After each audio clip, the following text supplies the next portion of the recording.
గొప్ప కృపను బట్టి ఆధిక్యతను బట్టి దేవాది దేవునికి కృతజ్ఞతాస్తుతులు చెల్లిస్తున్నాను. దేవుడు మనందరినీ కూడా జ్ఞాపకం చేసుకొని ఈ ఆగస్టు నెల 8వ నెల చివరి రోజు 31వ తేదీన ఆయన సన్నిధిలో దేవాది దేవుని మహిమపరచడానికి ప్రభు ఇచ్చిన గొప్ప సమయాన్ని బట్టి నేను ఎంతగానో ప్రభువును స్తుతిస్తున్నాను, మహిమపరుస్తున్నాను.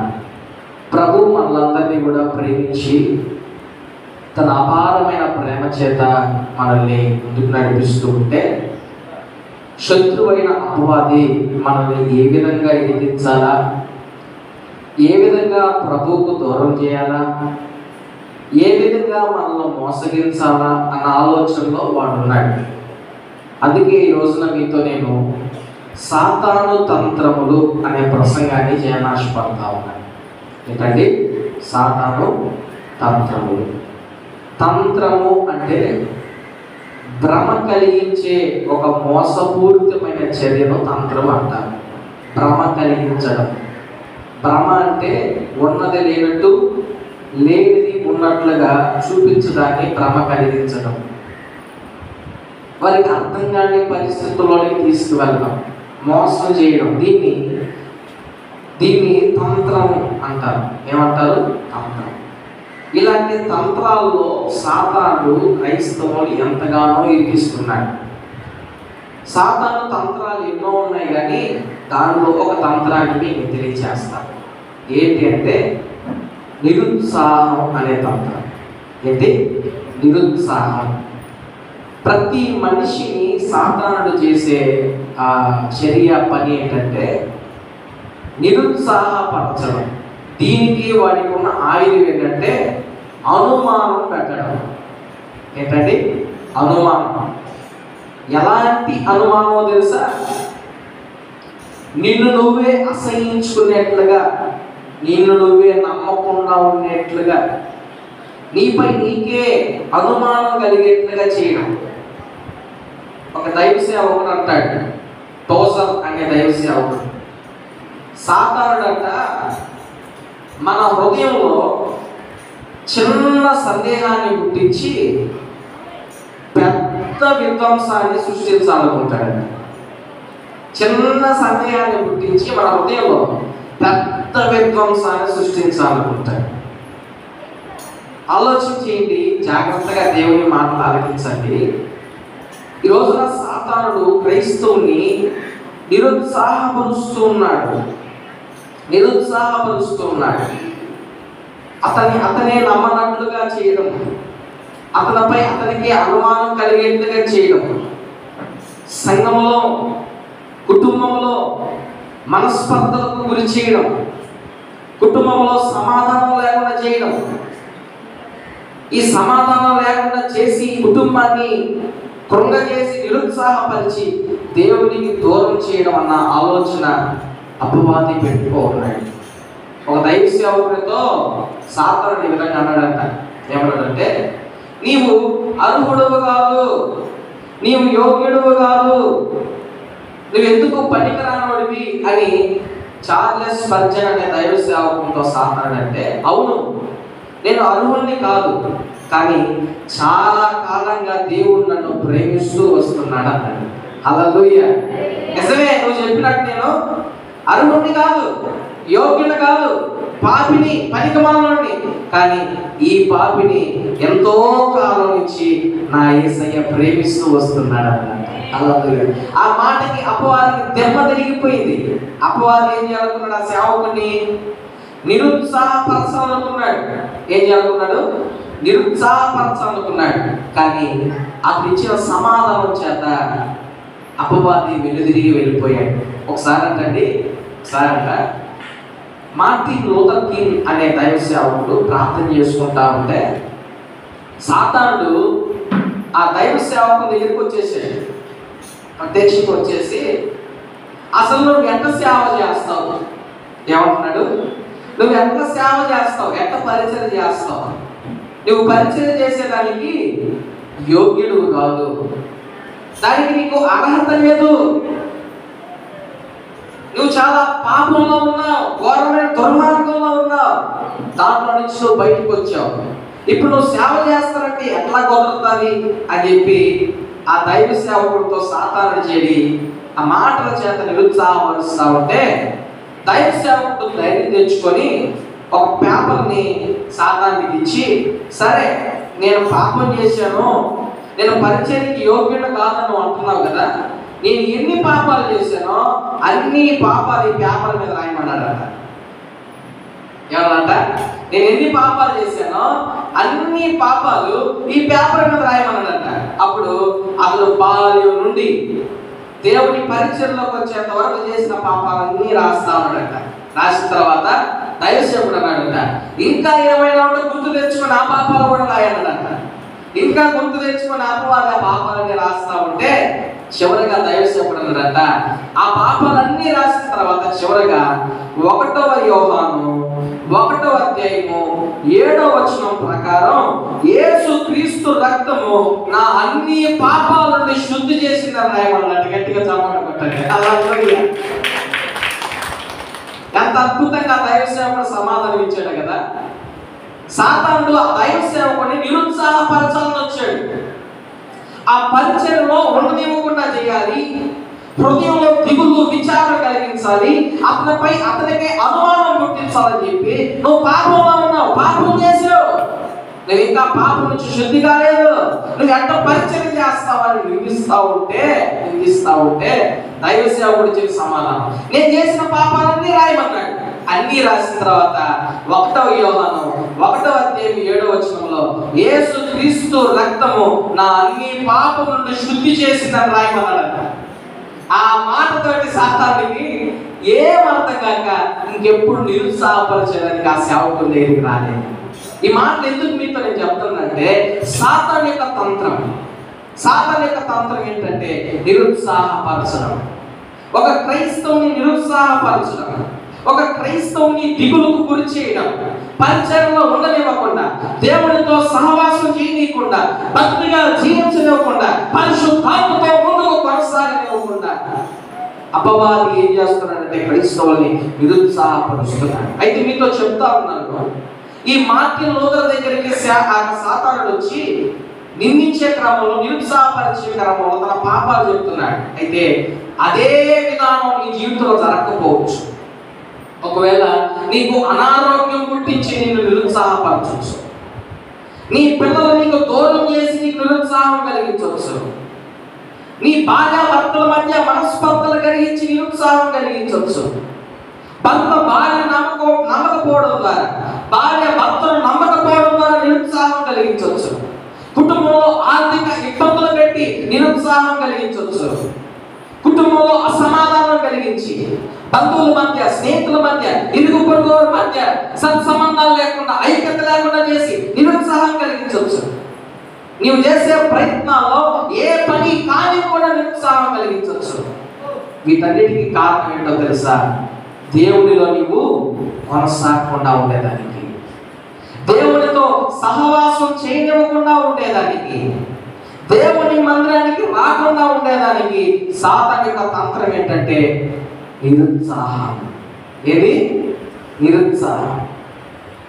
బాగలేకపోయినా క్రైస్తవుడు మందిరానికి వస్తాడు, నిరుత్సాహంలో ఉంటే మాత్రం మందిరానికి రాలేదు. తెలుసా? బాగలేకపోయినా కొంటానో, మూలగతానో, తగ్గతానో మందిరానికి వస్తాడు, కానీ నిరుత్సాహంలో ఉంటే మందిరానికి రాలేదు అని తెలుసు సాతానికి. వీడు బాగలేకపోయినా మందిరానికి వచ్చేవాడే, కానీ మనసులో దాన్ని దిగులు దాన్ని పుట్టిస్తే, నిరుత్సాహంగా కలిగిస్తే ప్రార్థన చేయడు, వాక్యం చదవడు, గుడికి పోడు, పాస్టర్ ఫోన్ చేసినా ఫోన్ ఎత్తడు. వీడికి పుట్టించాల్సింది ఏంటంటే నిరుత్సాహం. దీనికి వాడికి ఉన్న ఆయుధం ఏం చెప్పాను? అనుమానం. ఇప్పుడు యోబు కూడా దేవుడి మీద ఏం కలగాల? అనుమానం కలగాల. అసలు ఈయన దేవుడేనా? ఏం కలగాలి యోబుకి? అసలు ఈయన దేవుడేనా? నా బిడ్డలను అన్యాయంగా పొట్టన పెట్టుకున్నాడే, నా నడుము నుంచి అధికారుల వరకు కురుపులతో కూడిన జబ్బులు పెట్టాడే, కుటుంబంలో సమాధానం లేకుండా చేశాడే, నా భార్య కూడా నన్ను దూషించాడే, దూషించి వెళ్ళిపోయేట్లు చేశాడే, ఈయన దేవుడేనా? నా ఆస్తి పాస్తులు మొత్తం పోయినాయి, ఈయన దేవుడేనా? తినేదానికి గతి లేకుండా పోయిన దేవుడేనా? ఇంత ఐశ్వర్యవంతుని ఇదిగో ఈ అనాథగా దిక్కులేని వాడిగా దిబ్బకొంటలో చేరి ఉన్నాను, ఈయన దేవుడేనా? ఏం కలిగిస్తున్నాడు? సాతానుడు? అనుమానం. దేంట్లో నుంచి అనుమానం వచ్చింది? నిరుత్సాహం. అంటే మన జీవితంలో కలిగే బాధను బట్టి. ఇప్పుడు మార్టిన్ లూథర్ కింగ్ జీవితంలో సాతానుడు వచ్చి పరిచయం చేయనివ్వకుండా అతని పాపాలను బయట పెట్టి అతన్ని బాధ పెట్టాలని చూశాడు. యోబు దగ్గరికి సాతానుడు వచ్చి ఏం చేశాడు? బిడ్డలు బాగొట్టేశాడు, ఆస్తిని బాగొట్టేశాడు, శరీరానికి రోగం పెట్టేశాడు, భార్య వెలిపెట్టి చేశాడు, ఎవరు కూడా అతను చూడలేకుండా చేశాడు. ఒక్కొక్కరిని ఒక్కో విధంగా. మీకు నేను ఏ ఉద్దేశంతో చెప్తున్నానంటే, సాతాను యొక్క తంత్రం నిరుత్సాహం కలిగించడం. నిరుత్సాహం ఎలాగైనా కలిగించగలదు.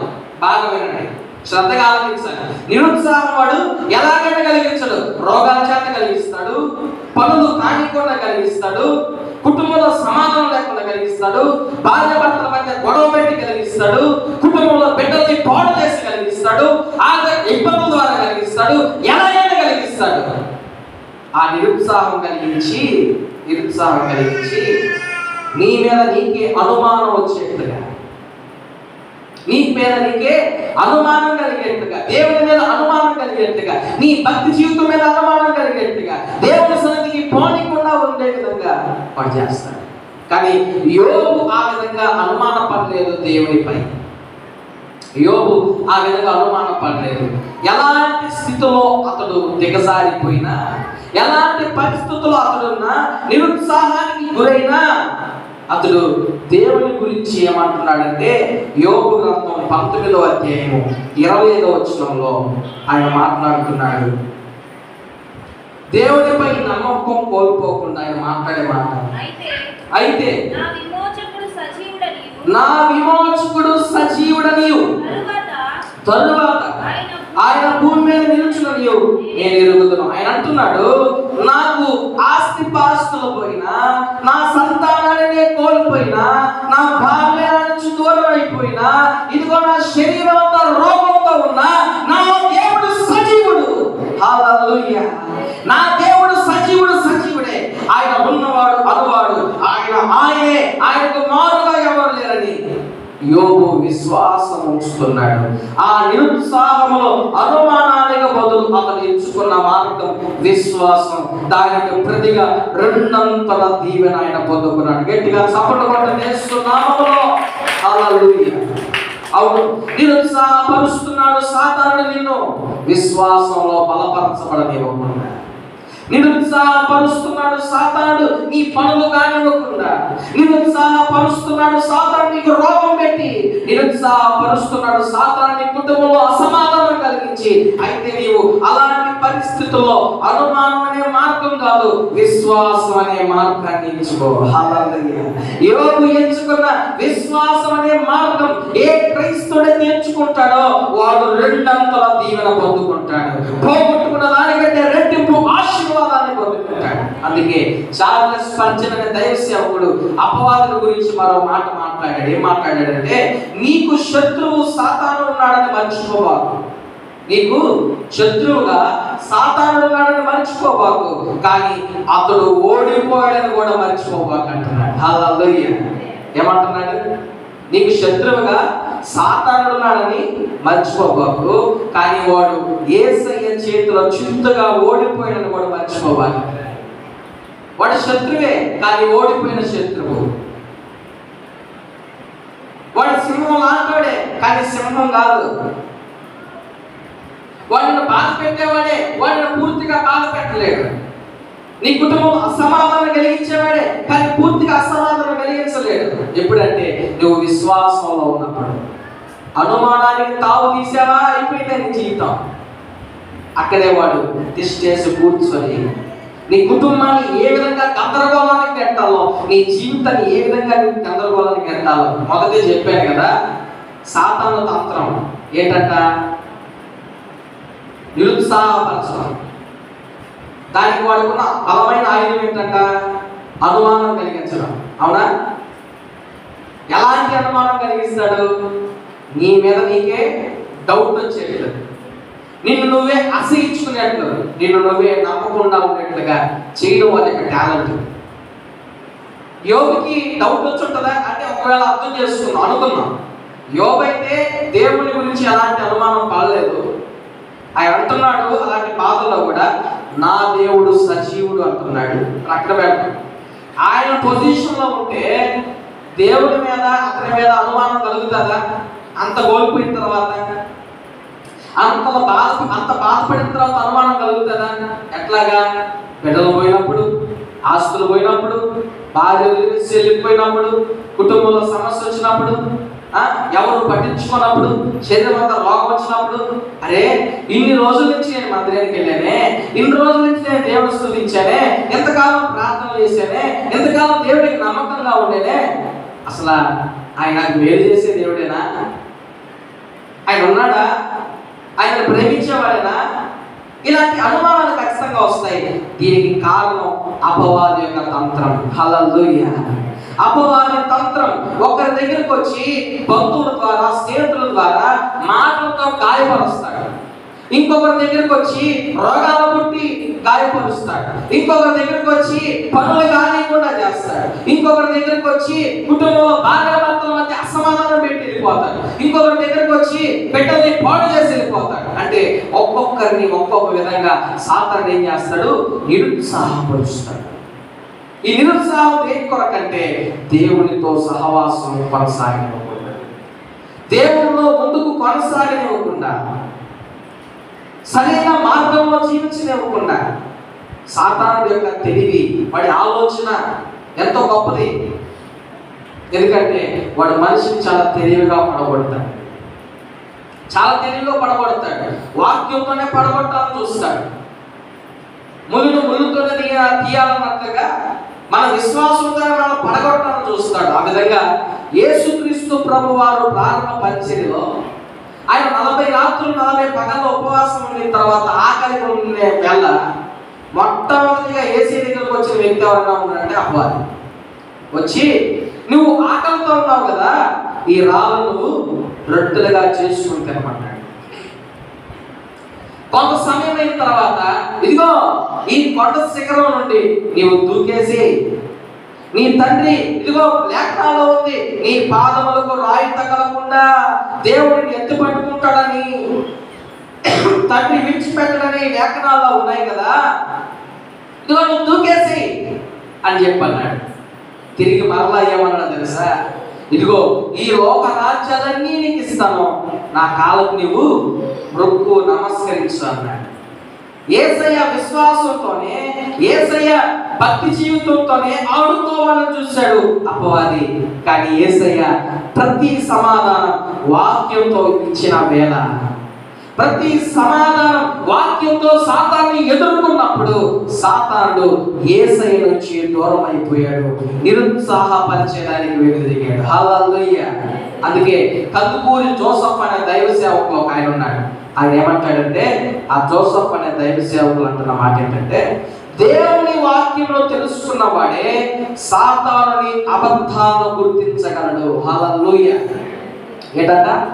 దేవుని వాక్యమును తెలుసుకున్న వాడే సాతాను యొక్క అబద్ధాలను గుర్తించగలడు. దేవుని వాక్యం ఏ క్రైస్తవునికైతే తెలియదో వాడు మోసపోయేదానికి అవకాశం ఉంది. మొదటి చెప్పాడు సాతాను యొక్క తంత్రం. తంత్రం అంటే ఏంటి? భ్రమ కలిగించే ఒక మోసపూరితమైన చర్యను తంత్రం అని అంటారు. అంటే ఉన్నది లేనట్లుగా, లేనిది ఉన్నట్లుగా చూపిస్తాడు వాడు. అయితే ఈ దైవ సేవకుడు ఏమంటున్నాడు? ఏ క్రైస్తవుడైతే దేవుని వాక్యమును తెలుసుకుంటాడో వారు మాత్రమే సాతాను యొక్క అబద్ధాలను గుర్తించగలరు.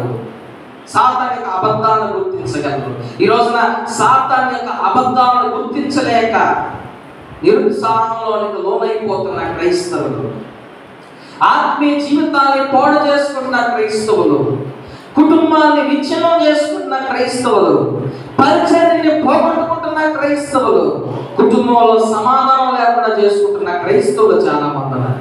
ఎంతో మంది సేవకులు సాతాను యొక్క అబద్ధాన్ని గుర్తించలేక పరిచయం నుంచి వైదొలిగిన వారు, తిరిగి పాపంలో పడిపోయిన వారు చాలా మంది ఉన్నారు. ఎందుకంటే దేవుని వాక్యం వారిలో లేదు. చూడండి, గమనించండి. ఒక యేసుక్రీస్తు ప్రభు దగ్గరికి ప్రత్యక్షంగా సాతానుడు వచ్చి, ఇదిగో ఈ రాళ్ళు రొట్టెలుగా చేసుకుని తిను, ఆకాశం ఆ శిఖరం మీద నుంచి దూకేసి, ఇదిగో ఈ రాజ్యాన్ని నీకు ఇస్తా, నాకు మొక్కు అని చెప్పి శోధిస్తా, విశ్వాసం మీద దాడి చేస్తూ నిరుత్సాహపరుస్తా ఉంటే, ఒక క్రైస్తవుని ఎంతగా అపవాది శోధిస్తాడో, నిరుత్సాహపరుస్తాడో ఆలోచించండి. ఎంతగా మోసం చేయగలడో ఆలోచించేయండి. వాక్యపు మార్గంలోనే వచ్చి ఈ రోజున క్రైస్తవ్యాన్ని మోసం చేస్తున్నాడు అపవాది. ఈ రోజున సంఘాల్లో, పరిచర్యలో, సంస్థల్లో దేవుడు లేడు, పాస్టర్లే ఉన్నారు. పాంప్లెట్లో రాయబడుతుంది. ఎవరు రాయబడుతుంది? వీరు స్వస్థత ప్రవచనం వరములు కలిగిన, చెప్పండి దైవజనులు. ఎవరంట స్వస్థపరిచేది? హెన్రీ ఆమోస్ అంటే పాస్టర్ స్వస్థపరుస్తాడు. దేవుళ్ళే, ఆ చర్చిలో దేవుళ్ళే, ఆ మీటింగ్స్ లో దేవుళ్ళే. ఎవరు దేవుడు అంటే పాస్టరే. అంటే చూడండి, అపవాది ఎంత టెక్నిక్ గా మోసం చేస్తున్నాడో ఈ పాయింట్ బట్టి మీరు ఆలోచించి, ఎంత తెలివిగా మోసం చేస్తున్నాడు. ఇలా చెప్పుకుంటా పోతే ఎన్నో మోసాలు క్రైస్తవ్యంలో ఉన్నాయి. ఈ రోజున క్రైస్తవ్యంలో వ్యాపారాలు జరుగుతున్నాయి, క్రైస్తవంలో మోసాలు జరుగుతున్నాయి. ఎందుకో తెలుసా? వాక్యం తెలియని క్రైస్తవుని బట్టి, వాక్యం హృదయంలో లేని క్రైస్తవుని బట్టి కొంతమంది గొర్రె చర్మం కప్పుకున్న తోడే లాంటి సేవకుల ద్వారా అనేక క్రైస్తవులు మోసగించబడుతున్నారు. అనేక మందిరాలు పాడైపోతా ఉన్నాయి. వాక్యం తెలియదు వారికి. యేసయ్యకు దేవుని యొక్క లేఖనాల హృదయంలో ఉన్నాయి. యేసయ్యకు దేవుని వాక్యం అనుభవంలో ఉంది. ఆయన వాక్యమైన దేవుడు. హల్లెలూయా. వాక్యము శరీర రూపకంగా భూమి మీదకి వచ్చాడు. అందుకే అతన్ని, ఆ యేసయ్యను అపవాది నిరుత్సాహపరచలేకపోయాడు. హల్లెలూయా. ఈ రోజున నీ శరీరంలో అనుభవమైన దేవుని వాక్యం ప్రవాహంగా ఉంటే నిన్ను కూడా అపవాది నిరుత్సాహపరచలేడు. ఆ మార్టిన్ లూథర్ దగ్గరకు వచ్చిన అపవాది ఏం చేయాలనుకున్నాడు? ఆ సేవకుని నిరుత్సాహపరచాలనుకుంటే తిరుగులేని దెబ్బ కొట్టాడు. ఎవరు? ఆ పాస్టర్ ఏం చేశాడు? తిరుగులేని దెబ్బ. అది మామూలు దెబ్బ కాదు. అలాంటి తెలివి రావాలంటే దేవుని వాక్యం ఉంటే తప్ప రాదు. అంటాడు, నా పాపాలన్నీ రాయి అంటాడు. అన్ని రాసిన తర్వాత చివరిగా ఒకటి రాయి అంటాడు. ఏంటంటే 1 యోహాను 1వ అధ్యాయము 7వ వచనము, యేసుక్రీస్తు రక్తము నా పాపాలన్నీ కొట్టేసిందని రాయి అంటాడు. హల్లెలూయా. ఆ ఒక్క మాటకి అపవాదికి దెమ్మ తిరిగిపోయింది. ఈ రోజు నిన్ను బట్టి, నీ కుటుంబాన్ని బట్టి, నీ సంఘాన్ని బట్టి, నీ పరిచయాన్ని బట్టి, నీ భక్తిని బట్టి అపవాదికి దెమ్మ తిరగాలంటే వాక్యం నీలో ఉండాలి. అపవాదికి మైండ్ పని చేయకుండా పోవాలంటే వాక్యం నీలో ఉండాలి. ఆ వాక్యమే నీ జీవితంలో అపవాది తంత్రం నుంచి బయటకు వచ్చేదానికి ఒక గొప్ప మార్గంగా, విశ్వాసానికి పునాదిగా మారుతుంది. విశ్వాసానికి పునాదిగా మారుతుంది. వాడి బ్రతుకంతా మనపై నిందలు వేయడమే, వాడి బ్రతుకంతా మనపై అవమానాల్లో, ఆ పరిస్థితుల్లో ప్రగతియమే వాడి బ్రతుకంతా. జకర్యా గ్రంథం 3వ అధ్యాయంలో కూడా మనం చూస్తే 1 నుంచి 5 వచనాల వరకు చూస్తే అక్కడ యాజకుడైన యెహోషువను దేవుని సన్నిధిలో నిందిస్తున్నట్లుగా, అతనిపై నిందలు వేస్తున్నట్లుగా మనకు కనిపిస్తుంది. ఈ యెహోషువ ఎవరంటే మోషేతో ఉన్న యెహోషువ కాదు. ఇతడు వేరే యెహోషువ. అతడు నాయకుడైన యెహోషువ, ఇతడు ప్రధాన యాజకుడైన యెహోషువ. ఈ యెహోషువను అపవాది దేవుని సముఖంలో నిలుస్తున్నాడు. అతడు ఇతను పరిచయం చేసేదానికి అర్హుడు కాదు అని. అయితే దేవుడు అపవాదిని గద్దించి 2వ వచనంలో 3వ వచనంలో మనం చూస్తే, జకర్యా గ్రంథం 3వ అధ్యాయం 2-3 వచనాలు చదువుతారా? బైబిల్ తెరిచిన వారు. సాతాను యెహోవా నిన్ను గద్దించును, యెహోవా నిన్ను గద్దించును. ఇతడు అగ్నిలో నుండి తీసిన కొరివి వలనే ఉన్నాడు కదా అని యెహోవా దూత సాతానుతో అన్నాడు. యెహోషువ మలిన వస్త్రములు ధరించిన వాడే దూత సముఖములో నిలవబడి ఉండగా దూత దగ్గర నిలిచి ఉన్న వారిని చూచి చాలు చాలు, ఈ యెహోషువ మలిన వస్త్రములు ధరించుకున్న వాడే నిలుచున్నాడు. మలిన వస్త్రములు పాపములకు సూచన. అతను ఏ పాపం చేశాడో రాయబడలేదు. ఒకవేళ ఆనాడు మోషే అన్న అహరోను ఇజ్రాయెల్ విడిచిపెట్టి చేసిన పాపమును బట్టి ఈ యెహోషువ కూడా ఇజ్రాయేలీల యొక్క పాపమును బట్టి కంట్రోల్ చేయలేక వారిని వదిలిపెట్టేసిన పాపం చేశాడో ఏమో తెలియదు, కానీ మలిన వస్త్రములు ధరించుకుని ఉంటే ఇతడు యాజకుడుగా ఉండేదానికి అర్హుడు కాదు, యాజకుడిగా ఉండేదానికి అర్హుడు కాదు అని అతని మీద నిందలు వేస్తా ఉంటే, అతన్ని నిందిస్తా ఉంటే దేవుడు సాతాన్ని గద్దించి తన యొక్క మలిన వస్త్రము తొలగించి నూతన జీవితాన్ని యెహోషువకు దేవుడు ప్రసాదించాడు. హల్లెలూయా. 7వ వచనంలో దేవుడు యెహోషువతో మాట్లాడుతున్న మాటలు చదవండి, చాలా స్పష్టంగా అక్కడ రాయబడిన 7వ వచనం. సైన్యములకు అధిపతి యెహోవా సెలవిచ్చినదేమనగా, నా మార్గములలో నడుచుచు నేను నీకు అప్పగించిన దానిని భద్రముగా గైకొని ఎడలా నీవు నా మందిరం మీద అధికారివై నా ఆవరణములను కాపాడువాడవగుదువు. మరియు ఇక్కడ నిలువబడిన వారికి కలిగినట్లు నా సన్నిధి నిలుచు భాగ్యం నీకు ఇస్తానని దేవుడు యెహోషువతో మాట్లాడుతున్నాడు. అంటే ఈ వచనాల ద్వారా మనం అర్థం చేసుకోవచ్చు, అతనికి ఇచ్చిన బాధ్యతను సరిగా నిర్వర్తించలేకపోయి ఉండొచ్చు, ఏదో ఒక పొరపాటు ద్వారా అతడు బాధపడి ఉండొచ్చు, ఏదో ఒక పొరపాటు ద్వారా నిరుత్సాహంలోకి వెళ్ళిపోయి ఉండొచ్చు.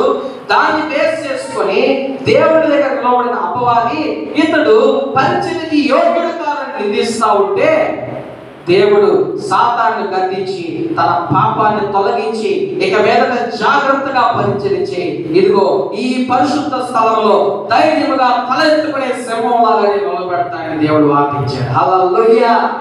ఈ రోజున మీతో కూడా ప్రభు మాట్లాడుతున్నాడు.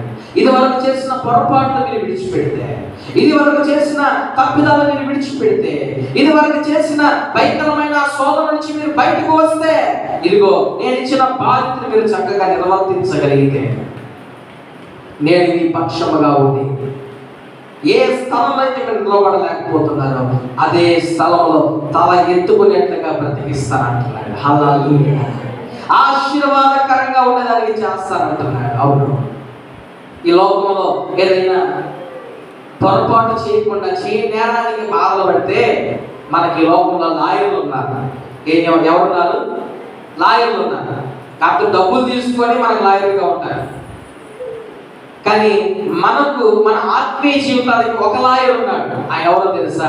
యేసుక్రీస్తు ప్రభువారు. హల్లెలూయా.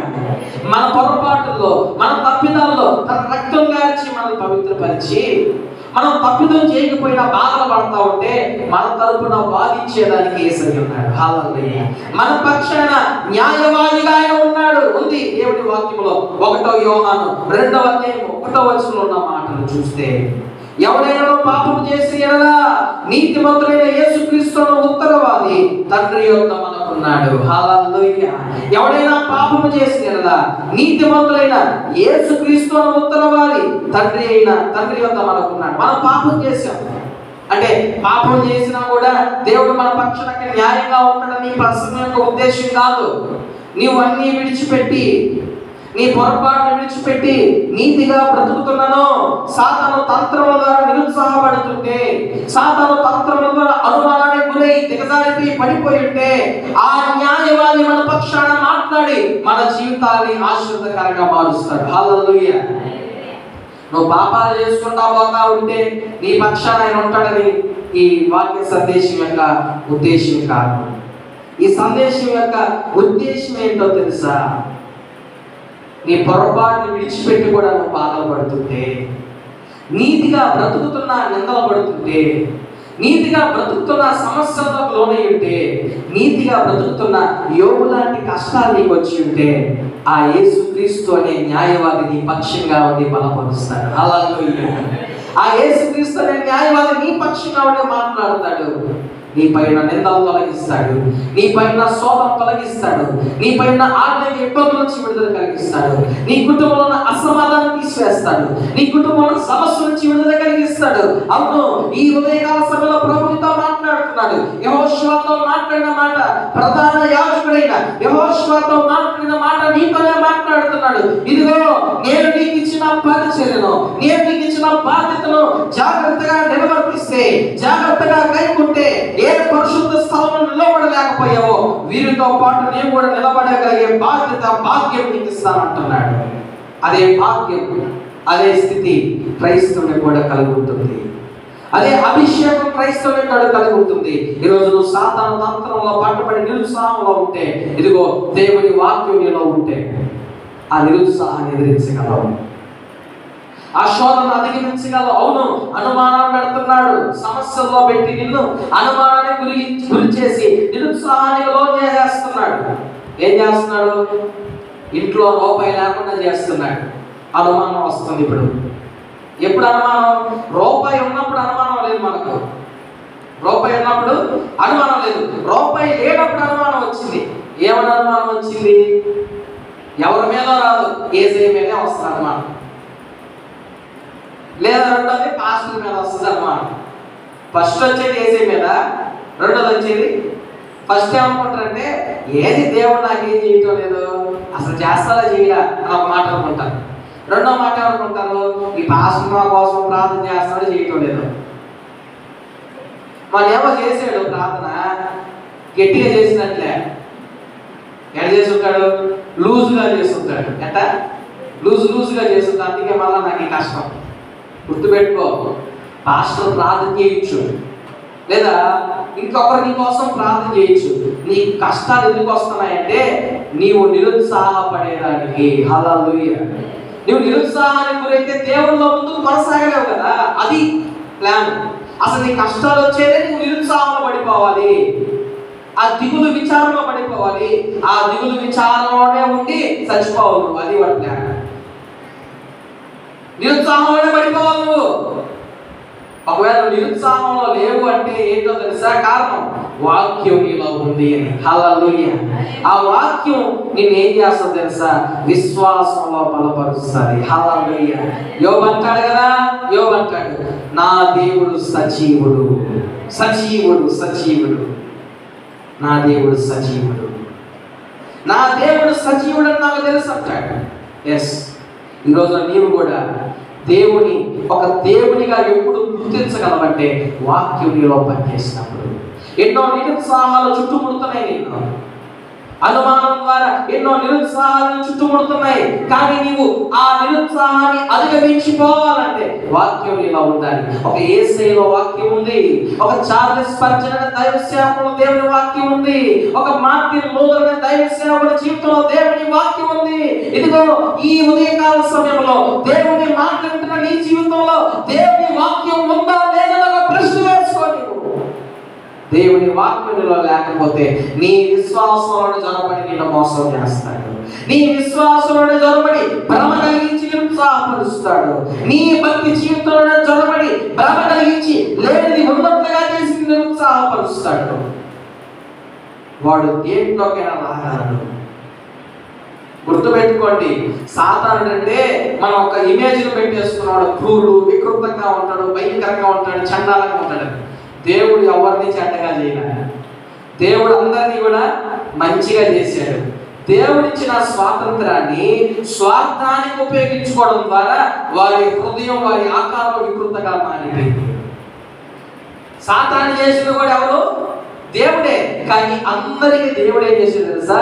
స్వాతంత్రం ఇచ్చాడు. సొంతంగా మంచిని చెడుని ఎంచుకునే ఆ యొక్క జ్ఞానాన్ని ప్రభు ప్రతి ఒక్కరికి ఇస్తే దాన్ని స్వార్థంగా ఎవరైతే మలుచుకుంటారో వారందరూ కూడా సాతానులే. ఎవరు? వాళ్ళందరూ కూడా సాతానులే. సాతానుడు అనేవాడు దేవుడి చేతే చేయబడినాడు కాబట్టి వాడు పరలోక రాజ్యంలో దేవుడి సింహాసనం దగ్గరికి వెళ్ళగలడు, ఈ మందిరంలోకి రాగలడు, నీ ఇంట్లోకి రాగలడు, నీ హృదయంలో సరగండి కలవరం పుట్టించగలడు, నిరుత్సాహాలు చేయగలడు, ఎన్నో విధాలుగా నేను దేవుడికి దూరం చేయగలడు. ఇంకో మాట చెప్పమంటారా? మీరు పెళ్లికి బంధువులు పిలవకపోతే రాదు. మీరు ఏదైనా ఫంక్షన్లోకి ఎలా చేసుకోవాలంటే చేతులు పిలవకపోతే రాదు, ఇంకోళ్ళని పిలవకపోతే రాదు. కానీ వాడిని పిలవబల్ల వాడు వచ్చేస్తాడు, సిగ్గులేనాడు. వాడిని పిలవబల్ల వాడు ఏం చేస్తాడు?